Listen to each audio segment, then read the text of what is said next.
What's up, guys? Welcome to SciSafe Education. I'm Eli Smith. I'm here to talk to you a little bit about what it means to have a good password hygiene. There's a lot of different ways you can look at it, but I've kind of brought it down to 5 different ways to best have your cleanest and best passwords possible while keeping them nice and safe with whatever website you have those passwords on. So the first thing we're going to be looking at today is, so my first bullet point is going to be using strong and unique passcodes. Sorry, I'm a little slow at writing, but oh boy. So what does that mean? Using strong passcodes. A strong passcode would be 10 to 12 characters, more than likely. You're obviously going to have, it's going to vary. Some people will have longer, some people, would be more at that 10 range, but at least 10 to 12 is going to make that strong passcode. It's going to be harder to decode. It's going to be harder to figure out. So when we move to the unique, it's things like, not having the same passcode for every account. In this world today, we need to, we're in a lot of different websites, all across the internet. So we can't be using the same exact passcode across each platform. So if you use that kind of stuff, it'll be easier to decrypt and easier for your stuff to get, into it. So unique passcodes. Another thing with this is avoid personal information. Avoid personal information.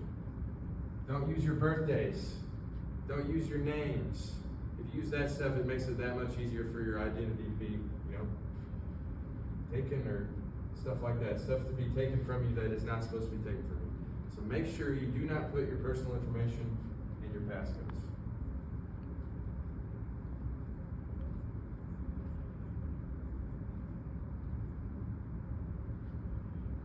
Okay, the second thing is, we've talked about this a lot during class, use Password Manager.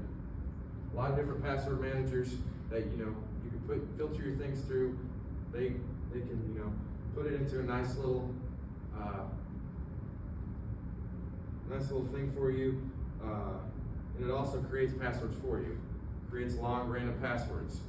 Obviously, that makes it harder to remember, and there's trade-offs to that, but you can kind of work with it. You can work with it to make the best password possible. So big thing is use password managers.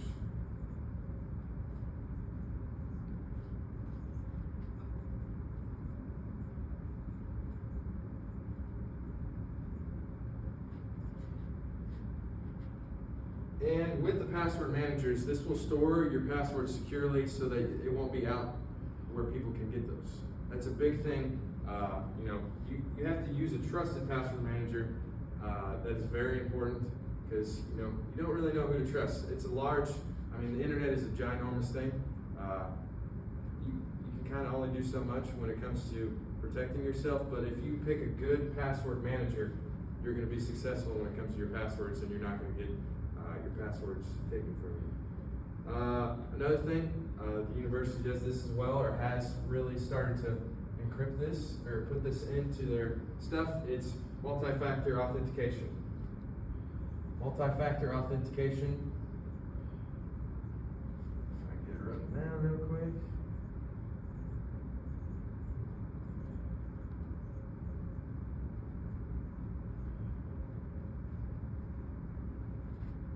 It adds that second layer of security. So you use your password, and then you're given something to your whatever, either email or a secondary source where you then also use that to authenticate that it is actually you. If you can do that, that makes it even harder for your password to get stolen if you have to do both things. So multi-factor authentication. Another thing, obviously, I'm not going to write this down, but it's an obvious thing. It's be cautious where you use your passwords. If it's a not trusted site, don't use your password on it. If it is a trusted site, you can use your password on it. Another thing with that is, sometimes a website will say, save my password automatically. You need to be cautious with that. That's not really something that maybe not be the smartest thing every instance. Sometimes there is websites where you can do that and it's going to be okay, but you never know what could happen. Last thing is update your passwords when needed. If you have the same password on a broad amount of sites, you're definitely going to need to update your passwords. So this is actually going to be a really big thing. I fall short of it. I do a pretty bad job with it, and in this class I've actually been forced to update my passwords, and it's been very helpful for me when it comes to the more broad. I've broadened my passwords, so this is a big thing. Update passwords.